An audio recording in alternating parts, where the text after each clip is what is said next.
अस्सलाम वालेकुम د شمشاد ټلویزیون مینوالو د نړۍ د لر او بر ښاغلو پښتنو زه نزار یوسفزی د اپ ټي وي دوبۍ لخوا د لر او بر د پښتنو د امن او د سولې د مشاعرې سره تاسو ته حاضر یم. څنګه چې تاسو ته پته را په متحده عرب اماراتو کې په لکونو پښتانه میشته دي د مسافرۍ د زړه چاودي او د خوارو زارو نه ډک ژوند سره د خپلې ژبې د خپل ادب او د خپل کلتور د پرمختګ دپاره کوششونه کوي او زمونږ د اپ ټي وي همیشه کوشش دا دی چې په متحده عرب اماراتو کې یا په پوره ګلف کې څوک هم د پښتو ژبې او د پښتو کلتور خدمت کوي هغه وخت په وخت ستاسو په وړاندې راولو. زمونږ مشر ښاغلي فاروق سلطان صاحب مونږ ته په بار دا وینا ده چې تاسو داسې پروګرامونه جوړ کړئ چې هغه د پښتو او د پښتنو په خیر او په ګټه کې وي او د لر او بر پښتانه د یو بل سره رايوځای کړي. ملګرو دا نننۍ مشاعره زمونږ د هغې کوششونو یوه کړۍ ده. څنګه د دې نه به تاسو ته دا هم پته ولګي چې دا حساس خلک چې د خپل وطن نه په زرګونو میله لرې ناست دي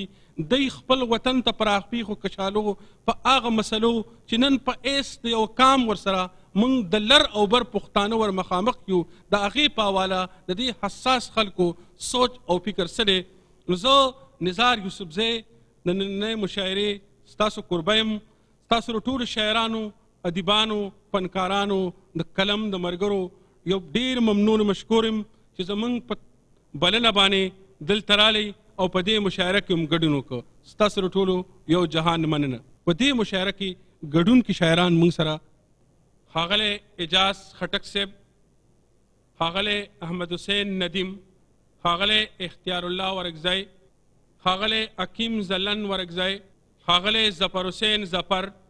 ښاغلی ممتاز ورکزی، ښاغلی ندیم عامر خټک، ښاغلی حکیم خان بنیری، ښاغلی آفتاب، ښاغلی محمد ګل منصور، ښاغلی نجیب الله متنوال، ښاغلی سید خادم شاهین، ښاغلی سید کریم خوسته، ښاغلی محمد کریم امین، ښاغلی غلام ربانی، ښاغلی عبدالولی الفت، ښاغلی علمدین منگل، ښاغلی انصاف بوریخیل، ښاغلی محمد نعیم افغان، ښاغلی عبدالله شاه ژوندون، ښاغلی محمد ابراهیم ارمانی،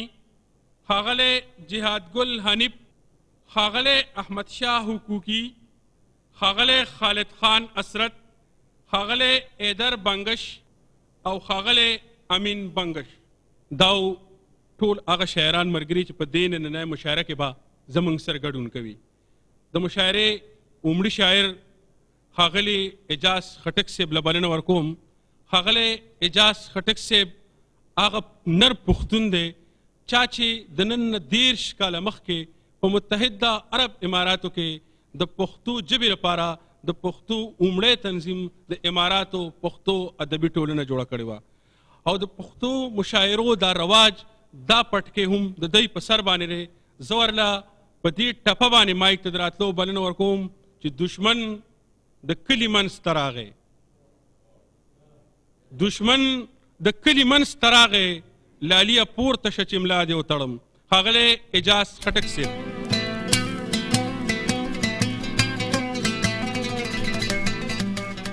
درې شعرونه د خپل مات ګډ غزل نه وړاندې د تاسو په حضور کې وړاندې کوم چې شعر دی هغه چې جام د پاسه جام سره هم خوله ورکوي، هغه چې جام د پاسه جام سره هم خوله ورکوي، داسې سکي ته به څوک څرنګې زړه نه ورکوي. او بل شی دی په دواړه لاسه چې سحر مخام لوټي ملونه، په دواړه لاسه چې سحر مخام لوټي ملونه،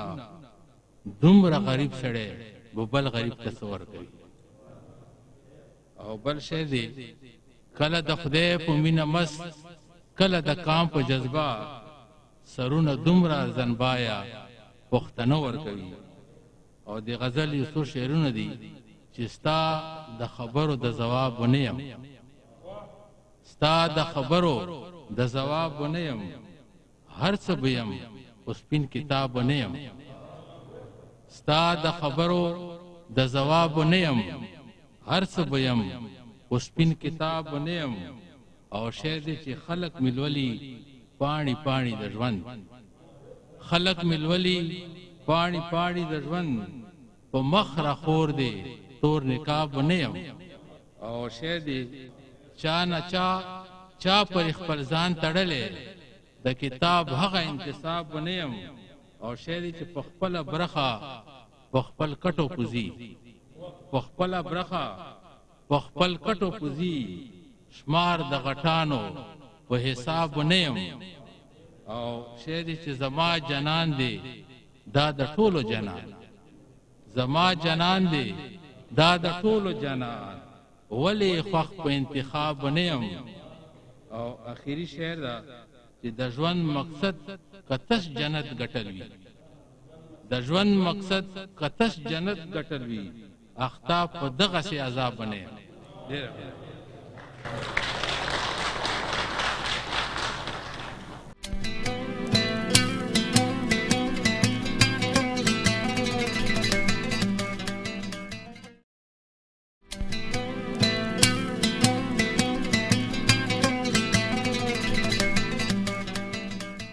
داو ښاغلی اجاز خټک صاحب چې ډېر خوندور غزل دی موږ او تاسو واورېد. اوس ښاغلي محمد حسین ندیم له د پښتو په دې ټپه باندې بلنه ورکوم چې په خولې به جنګ در سره وکړم په خولې به جنګ در سره وکړم د بڼو لاندې بزاری درته کوم. په دې ټپه باندې ښاغلي محمد حسین ندیم له بلنه ورکوم چې راشي او موږ په خپل کلام باندې ونمانځي. ښاغلی محمد حسین ندیم.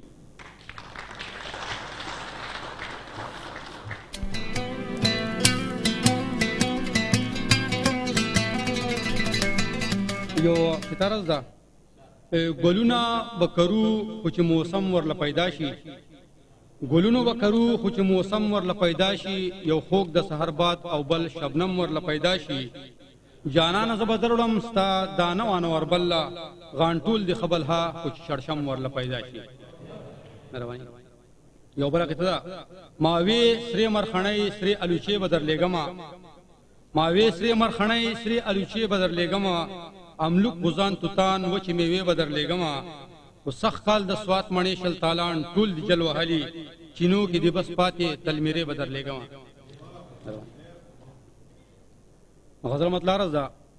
مغرور په خپل حسن زورور مې دی جانان مغرور په خپل حسن زورور مې دی جانان دی ډېر که ستمګر خو د زړه سر مې دی جانان زړګی رانه یوړو د سکڼي خال په بدل زړګی رانه یوړو د سکڼي خال په بدل یو داسې ګټور پوخ جوارګر مې دی جانان او تیاره راشي په ما چې مې د سترګو شي پناه تیاره راشي په ما چې مې د سترګو شي پناه دوه سترګې د زما پکې نظر مې دی جانان ماوی دی ښایست زه یم د مینې اباسین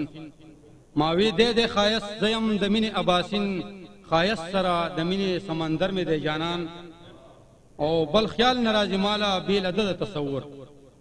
بل خیال ناراضي ماله بې له ده د تصور خو کلی په ما داسې خوږ منتر مې دی جانان او د نمر نه زیات لري د سرکو شونډو حرارت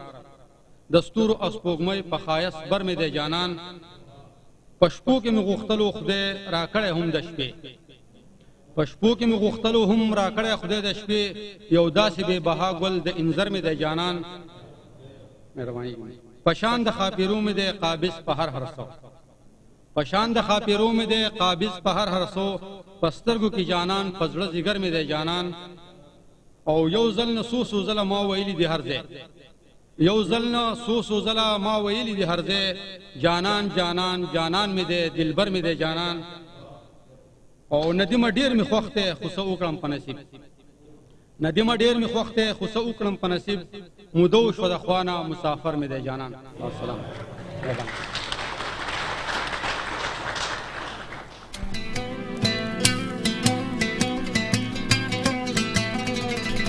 داو ښاغلی محمد حسین ندیم صاحب چې ډېر خوندور غزل تې موږ واورېدو. اوس ښاغلي حیدر بنګس صاحب له د اقبال شاکر په دې شعرونو باندې مایک ته د راتلو بلنه ورکوم. که غواړې په هر کار کې د خپل ځان دپاره خیر که غواړې په هر کار کې د خپل ځان دپاره خیر پیدا که په خپل زړه کې د جهان دپاره خیر او په دې کوڅو کې ما د بادشاهانو وخت تېر کړی په دې کوڅو کې ما د بادشاهانو وخت تېر کړی په کومو کې چې غواړم د جانان دپاره خیر او بېګا راته په خوب کې یو سپینګیري سړي ووی بېګا راته په خوب کې یو سپینګیري سړي ووی چې په مینه کې د ګوره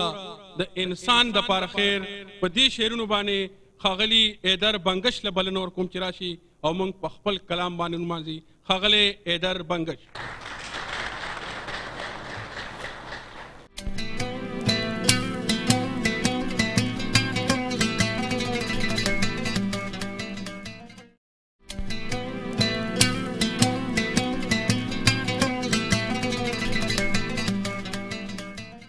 ستا د هجر اور میں سوڑ پہ باندې نکړو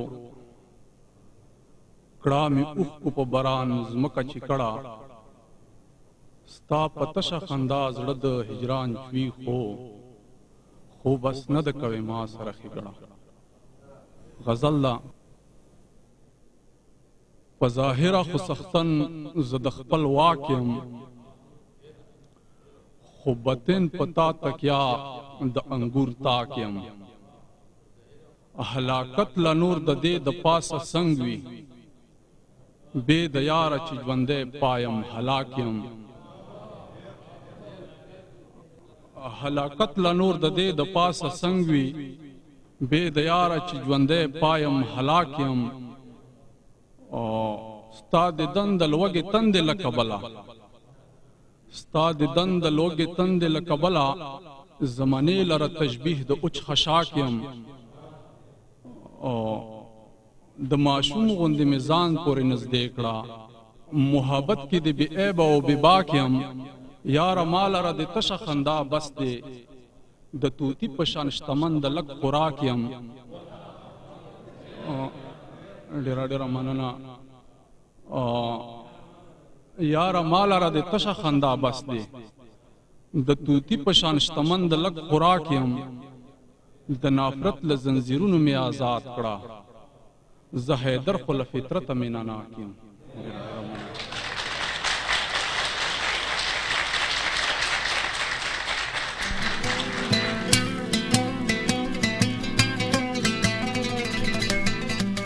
دا ښاغلی ایدر بنګش صاحب چې ډېر خوندور کلام تې موږ واورېد د مشاعرې په دې برخه کې اوس جهاد ګل حنیف له د پښتو په دې ټپه باندې مایک ته د راتلو بلنه ورکوم چې د مخې لرې شئ لار راکوي د مخې لرې شئ لار راکوي زه مسافر لالي له غېږه ورکوم ښاغلي محمد حنیف ښاغلي جهاد ګل حنیف له بلنه ورکوم چې راشي او موږ په خپل کلام باندې نمانځو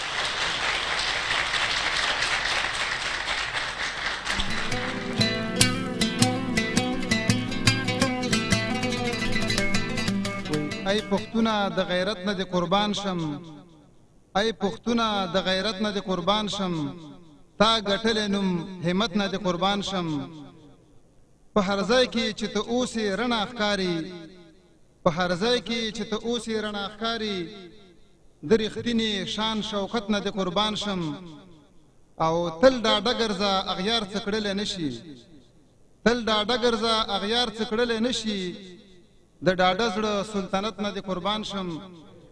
او لر او بر پښتانه واړه سره ورونه لر او بر پښتانه واړه سره ورونه په ورورۍ کې صداقت نه د قربان شم لر او بر پښتانه واړه سره ورونه په ورورۍ کې صداقت نه د قربان شم او د پښتو په هر یو ټکي کې تاثیر ده د پښتو په هر یو ټکي کې تاثیر ده او جهاد ګله نصیحت نه د قربان شم یو بل شعر ده کور د ننګیالو یې زه قربان شم ستا له نامه زه ګران افغانستان زه ګران افغانستان ګران افغانستان زه ګران افغانستان کور د ننګیالو یې زه قربان شم ستا له نامه زه ګران افغانستان زه ګران افغانستان ګران افغانستان زه ګران افغانستان هر بچی زمری لري ته تاریخ ژوندی لري هر بچی زمری لري ته تاریخ ژوندی لري ستا په نام تیر یما له سره او له ځانه زه ګران افغانستان زه ګران افغانستان کور د ننګیالو یې زه قربان شم ستا له نامه زه ګران افغانستان زه ګران افغانستان ته د شاه ظلمو کوري ته د میلمنو کوري ته د شاه ظلمو کوري ته د میلمنو کوري نوم دی آریانا باختر او زار د خراسان زه ګران افغانستان زه ګران افغانستان کور د ننګیالو یې زه قربان شم ستا له نامه زه ګران افغانستان زه ګران افغانستان سترګې یې وتلې دي چا چې بد کتلې دي سترګې یې وتلې دي چا چې بد کتلې دي ماتې یې خوړلې په دین یما خپېمانه زه ګران افغانستان زه ګران افغانستان کور د ننګیالو یې زه قربان شم ستا له نامه زه ګران افغانستان زه ګران افغانستان هر افغان غیرت لري شان لري شوکت لري هر افغان غیرت لري شان لري شوکت لري اورما شیرونه د جهاد شیرین زبانه زه ګران افغانستان زه ګران افغانستان کور د ننګیالو یې زه قربان شم ستا له نامه زه ګران افغانستان زه ګران افغانستان